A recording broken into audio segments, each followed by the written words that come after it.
વિદ્યાર્થી મિત્રો, હવે આપણે જોઈશું ક્વોન્ટમ આંક પર આધારિત પ્રશ્નો. હવે તમને એવું ખબર છે કે ક્વોન્ટમ આંક જે છે એનાથી ઇલેક્ટ્રોન જે છે એનું સ્થાન કઈ જગ્યાએ છે, ઇલેક્ટ્રોન કઈ કક્ષામાં છે, ઇલેક્ટ્રોનની કક્ષા જે હોય એમાં એની સ્પિન કેવી છે, આ બધું નક્કી થઈ શકે. સૌથી પહેલો ક્વોન્ટમ આંક છે એનું નામ છે મુખ્ય ક્વોન્ટમ આંક. આ જસ્ટ આપણે બેઝિક જોઈ લઈએ, પછી આપણે એના ઉપર આધારિત પ્રશ્નો જોઈશું. સૌથી પહેલાં જુઓ કે મુખ્ય ક્વોન્ટમ આંક. મુખ્ય ક્વોન્ટમ આંક જે છે એની સંજ્ઞા કઈ છે, n છે. એની કિંમત કઈ છે, 1 2 3 અપ ટુ n. હવે એટલું યાદ રાખજો વિદ્યાર્થી મિત્રો, મુખ્ય ક્વોન્ટમ આંકનું મૂલ્ય શૂન્ય અથવા તો નેગેટિવ ના હોઈ શકે. એટલે મુખ્ય ક્વોન્ટમ આંકનું મૂલ્ય 0 અથવા નેગેટિવ ના હોવું જોઈએ. આગળ જોઈએ. હવે મુખ્ય ક્વોન્ટમ આંક ધારો કે n હોય તો એમાં કઈ કઈ કક્ષકો આવી શકે, કેટલી કક્ષકો આવી શકે, કેટલા ઇલેક્ટ્રોન આવી શકે. કક્ષકોની સંખ્યાનું સૂત્ર છે n² અને ઇલેક્ટ્રોનની સંખ્યાનું સૂત્ર છે 2n². ધારો કે n બરાબર n અને કક્ષાની સંજ્ઞા. ધારો કે n બરાબર 1 હોય તો એને કક્ષા k કહેવાય, n બરાબર 2 હોય તો એને l કક્ષા કહેવાય, 3 હોય તો m કહેવાય, 4 હોય તો n કહેવાય, 5 હોય તો o કહેવાય, 6 હોય તો p કહેવાય. ફરી એકવાર રિપીટ કરી દઈએ. કક્ષકોની સંખ્યાનું સૂત્ર શું છે, n². એટલે પહેલી કક્ષામાં કેટલી કક્ષક કહેવાશે, 1. બીજી કક્ષામાં કેટલી કક્ષકો કહેવાશે, 4. ત્રીજી કક્ષામાં કેટલી કક્ષકો કહેવાશે, 9. ચોથી કક્ષામાં કેટલી કહેવાશે, 16. ચલો, પહેલી કક્ષામાં કેટલા ઇલેક્ટ્રોન કહેવાશે, 2 ગુણ્યા 1 નો વર્ગ એટલે 2. બીજી કક્ષામાં 2 ગુણ્યા 2 નો વર્ગ એટલે 8. ત્રીજી કક્ષામાં 2 ગુણ્યા 3 નો વર્ગ એટલે 18. ચોથી કક્ષામાં 2 ગુણ્યા 4 નો વર્ગ એટલે 32. સેકન્ડ ક્વોન્ટમ આંક છે, એનું નામ છે કોણીય વેગમાન ક્વોન્ટમ આંક. એને L કહેવાય છે, એની સંજ્ઞા L છે અને એની કિંમત છે 0 થી n-1. 0 થી n-1. હવે L જે છે એ કક્ષક નક્કી કરે છે. ધારો કે L બરાબર 0 હોય તો એને S કક્ષક કહેવાય, 1 હોય તો એને P કક્ષક કહેવાય, 2 હોય તો એને D કક્ષક કહેવાય, 3 હોય તો એને F કક્ષક કહેવાય, 4 હોય તો એને G કક્ષક કહેવાય, 5 હોય તો એને H કક્ષક કહેવાય. અને કક્ષીય કોણીય વેગમાન એ મ્યુ બરાબર થાય √L into L plus 1 h/2π. ફરી એકવાર રિપીટ કરીશ. L બરાબર 0 હોય, આ ટેબલ તમારે કાયમ માટે યાદ રાખવાનું, કારણ કે આ ટેબલની બહુ જ જરૂર પડશે. L બરાબર 0 હોય તો S કક્ષક કહેવાય. ઊંધું પણ બોલી શકાય કે S કક્ષક માટે L બરાબર 0 હોય. L બરાબર 1 P કક્ષક, L બરાબર 2 D કક્ષક, L બરાબર 3 F કક્ષક, L બરાબર 4 G કક્ષક, L બરાબર 5 H કક્ષક. કક્ષીય કોણીય વેગમાનનું સૂત્ર છે મ્યુ બરાબર √L into L plus 1 h/2π. હવે ઘણીવાર એક્ઝામની અંદર જ્યારે આવે છે ત્યારે આ h/2π જે શબ્દ છે એની જગ્યાએ લખેલું હોય છે h બાર. કારણ કે h બારની કિંમત શું છે, h/2π. અથવા શું લખી શકાય, મ્યુ બરાબર √L into L plus 1 h બાર. h બાર એટલે શું છે, h/2π. ત્રીજો ક્વોન્ટમ આંક છે, એનું નામ છે ચુંબકીય ક્વોન્ટમ આંક. એની સંજ્ઞા m છે, સંજ્ઞા m અથવા ઘણીવાર એને ml પણ કહેવાય છે. કિંમત કેટલી આવે એની, -L થી +L. -L થી +L નો મતલબ એ છે કે -L પણ આવશે, +L પણ આવશે અને -L અને +L વચ્ચેની બધી જ પૂર્ણાંક સંખ્યાઓ આવશે. હવે ધારો કે L બરાબર 0 લઈએ તો L બરાબર 0 લઈએ તો -0 થી +0 એટલે S કક્ષક કહેવાય. L બરાબર 0 એટલે કઈ કક્ષક કહેવાશે, S. હવે S કક્ષક માટે ml બરાબર કેટલું આવશે, 0. એટલે S કક્ષક જે છે એનો એક જ પ્રકાર છે. હવે L બરાબર 1 હોય તો એને P કક્ષક કહેવાય, L બરાબર 1 હોય તો એને P કક્ષક કહેવાય. તો એમની કેટલી કિંમત આવી શકે, ચલો અહીંયા કિંમત મૂકીએ. -1 થી +1, -1 થી +1 એટલે કે 3 કિંમતો આવી, -1, 0 અને +1. હવે જો વિદ્યાર્થી મિત્રો, આ અલગ અલગ બુક્સમાં અલગ અલગ બદલાય છે, પણ આપણે એવું યાદ રાખીએ કે ભાઈ -1 એટલે px છે, 0 એટલે py છે અને +1 એટલે ધારો કે pz છે. તો 3 મૂલ્યો આવી શકે એમના, -1, 0 કે +1. એટલે p ના 3 પ્રકાર છે. L બરાબર 2 હોય તો એને D કક્ષક કહેવાય. D કક્ષક માટે એમની 5 કિંમતો શક્ય છે, -2, -1, 0, +1, +2. એટલે માટે D કક્ષકોના 5 પ્રકાર છે, dxy, dyz, dzx, dx² - y² અને dz². ફરી એકવાર એલ બરાબર 2 માટે ડી કક્ષક માટે એમને 5 કિંમત શક્ય છે -2 -1 0 +1 +2 એટલે ડી કક્ષકોના કેટલા પ્રકાર છે 5 dxy dyz dzx dx2 y2 અને dz2. હવે વિદ્યાર્થી મિત્રો છેલ્લો ક્વોન્ટમ આંક છે એનું નામ છે સ્પિન ક્વોન્ટમ આંક. હવે જે સ્પિન ક્વોન્ટમ આંકની વાત કરીએ તો આ જે સ્પિન ક્વોન્ટમ આંક છે એનું મૂલ્ય છે એની સંજ્ઞા હોય છે s. સ્પિન ક્વોન્ટમ આંકની સંજ્ઞા કઈ હોય છે s. હવે તમને ખબર છે કે જેવી રીતે પૃથ્વી પોતાની ધરી ઉપર પણ પરિભ્રમણ કરે છે અને સૂર્યની આસપાસ પ્રદક્ષિણા પણ કરે છે, એવી રીતે ઇલેક્ટ્રોન કેન્દ્રની આસપાસ પ્રદક્ષિણા તો કરે જ છે પરંતુ પોતાની ધરીની ઉપર પર પણ ફરે છે. હવે ઇલેક્ટ્રોનની જો પોતાની ધરી પર આમ ક્લોકવાઇઝ ફરતો હોય, જો ઇલેક્ટ્રોન પોતાની ધરી ઉપર જો ધારો કે ક્લોકવાઇઝ ફરતો હોય એટલે કે ક્લોકવાઇઝ એટલે ઘડિયાળના કાંટાની દિશામાં ફરતો હોય તો એને +1/2 લેવામાં આવે છે, અને જો એન્ટી ક્લોકવાઇઝ ફરતો હોય તો એને -1 લેવામાં આવે છે. હવે વિદ્યાર્થી મિત્રો યાદ રાખજો કે કક્ષકોની સંખ્યા L પરથી કઈ નક્કી થાય. કક્ષકોની સંખ્યાનું સૂત્ર છે 2L + 1. ધારો કે L બરાબર 0 હોય, ધારો કે L બરાબર શું હોય 0 હોય, ધારો કે L બરાબર 0 હોય તો કક્ષકોની સંખ્યા બરાબર 2 × 0 + 1 એટલે 2 થશે. L બરાબર 1 હોય તો કક્ષકોની સંખ્યા બરાબર 2 × 1 + 1 સોરી અહીંયા 1 આવશે, કેટલી થશે 3 થશે. L બરાબર 2 હોય તો કક્ષકોની સંખ્યા બરાબર 2 × 2 + 1 એટલે 5 થશે. હવે ઇલેક્ટ્રોનની સંખ્યા જે છે એ કક્ષકોથી કેવી હોય છે ડબલ હોય છે. ઇલેક્ટ્રોનની સંખ્યા જે છે એ કક્ષકોની સંખ્યા કરતાં કેવી હોય છે બમણી હોય છે. એટલે ઇલેક્ટ્રોનની કુલ સંખ્યા બરાબર 2 × કક્ષકોની સંખ્યા. હવે કક્ષકોની સંખ્યાનું સૂત્ર કયું છે 2L + 1, એનું ડબલ કરો એટલે 2L + 1 નું ડબલ કરીએ તો કેટલું આવશે 4L + 2. હવે આપણે એક ટેકનિક જોવાની છે, એક ટ્રીક જોવાની છે કે ભાઈ ક્વોન્ટમ આંકનો સાચો સેટ નક્કી કેવી રીતે કરશું. આપણે માનો કે અલગ અલગ એક પહેલી ટાઈપનો દાખલો જોઈએ કે ભાઈ પહેલા ટાઈપનો પ્રશ્ન જોઈએ કે ક્વોન્ટમ આંકનો સાચો સેટ કેવી રીતે નક્કી કરશું. પછી આપણે એના બધા ગ્રાફ્સ પણ જોઈશું.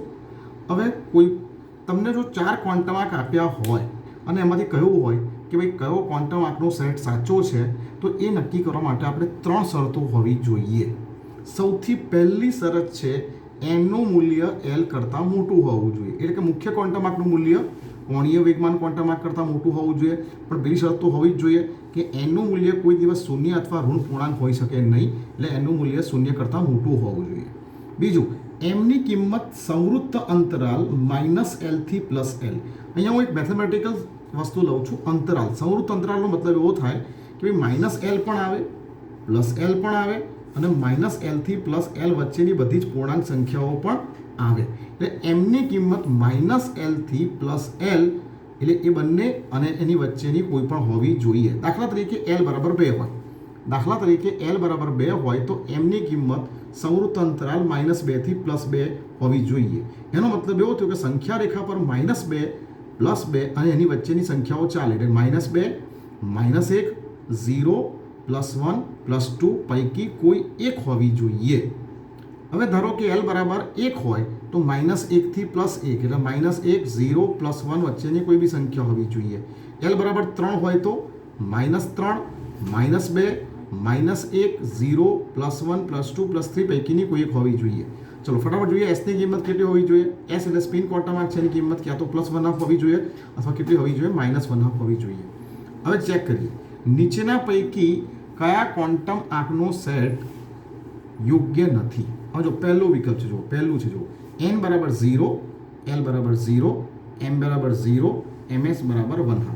હવે જો n બરાબર 0 પહેલી તો વસ્તુ છે કે મુખ્ય ક્વોન્ટમ આંકનું મૂલ્ય 0 અથવા ઋણ પૂર્ણાંક શક્ય નથી, એટલે n બરાબર 0 શક્ય નથી.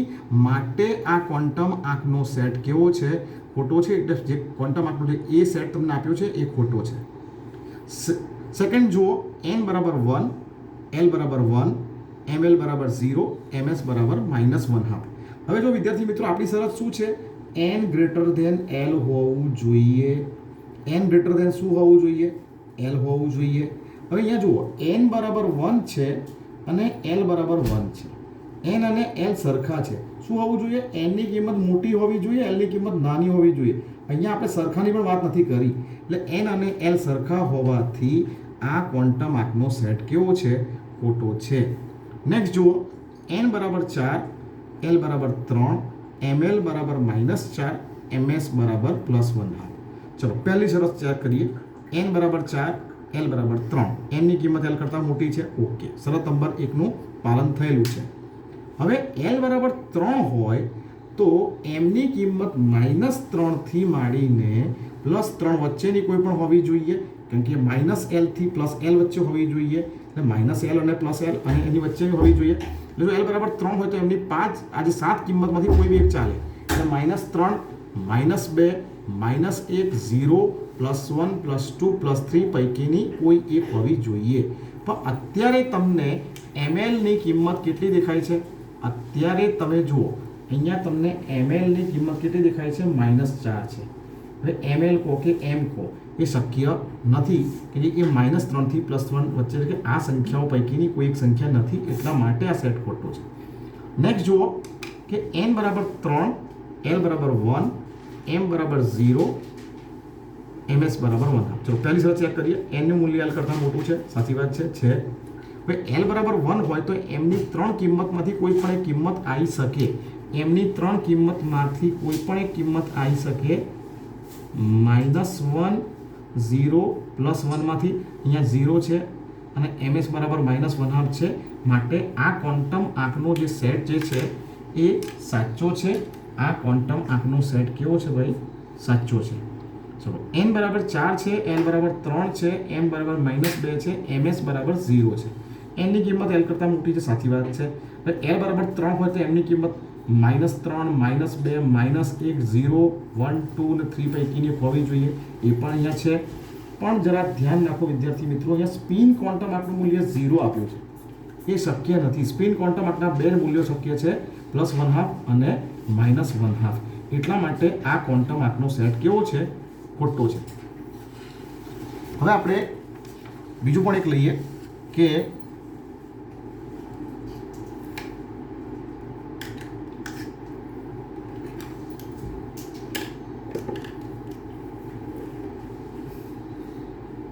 કક્ષીય કોણીય વેગમાન.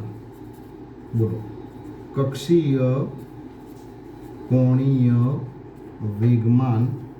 કક્ષીય કોણીય વેગમાનનું સૂત્ર કયું છે? કક્ષીય કોણીય વેગમાનનું સૂત્ર છે μ બરાબર √l × l+1 h/2π છે. બરાબર. હવે કોઈ તમને એમ પૂછે કે ભાઈ 3D કક્ષક માટે કક્ષીય કોણીય વેગમાન કેટલું? ધારો કે 3D કક્ષક માટે કક્ષીય કોણીય વેગમાન કેટલું? આપણે ઉદાહરણ જોઈએ અલગ અલગ. ચલો 3D કક્ષક માટે કેટલું મૂલ્ય થાય? હવે જુઓ, તમારે n તો જોવાનો જ નથી, એટલે તમારે ફક્ત શું જોવાનું છે? ડી કક્ષક માટે l બરાબર કેટલા થશે? 2 થશે. યાદ રાખજો વિદ્યાર્થી મિત્રો, l અને કક્ષકનું ટેબલ યાદ રાખવું બહુ જ જરૂરી છે. 0 એટલે s, 1 એટલે p, 2 એટલે d, 3 એટલે f. આ ટેબલ ફરજિયાત યાદ હોવું જોઈએ. ચલો કિંમત મૂકીએ એટલે શું આવશે? μ બરાબર √2 × 2 + 1 h/2π. એટલે કેટલો જવાબ આવ્યો? અંદર તમારો જવાબ આવશે 3 × 2 એટલે √6 h/2π થાય. હવે √6 નો મતલબ શું થાય? √2 × √3 h/ અને 2 નો મતલબ શું થાય? √2 × √2 થાય. √2 ઉડાવી દઈએ તો જવાબ કેટલો આવશે? √3/2 h/ અહીંયા શું રહી ગયું છે? આપણે પાઈ રહી ગયું છે. કોણ શું આવશે? પાઈ. તમારો જવાબ કેટલો આવશે? 1.5 h/2 પાઈ. માન લો કે તમને પૂછું કે ભાઈ 4s કક્ષક માટે મ્યુ કેટલો થાય? ચલો 4s કક્ષક માટે l નું મૂલ્ય શું છે? 0. એટલે મ્યુ બરાબર શું થશે? √0 × 0 + 1 h/2 પાઈ બરાબર શું લખાશે? એટલે કોઈ પણ s કક્ષક માટે કક્ષીય કોણીય વેગમાન કેવું થશે? 0 થશે. ચલો જો આગળ જોઈએ કે ધારો કે 3p કક્ષક માટે મ્યુ કેટલું થાય? હવે જો એને n સાથે કોઈ લેવા દેવા નથી. p કક્ષક માટે l બરાબર કેટલા છે? 1 માટે મ્યુ બરાબર √1 × 1 + 2 h/2 પાઈ લખાય. એટલે √3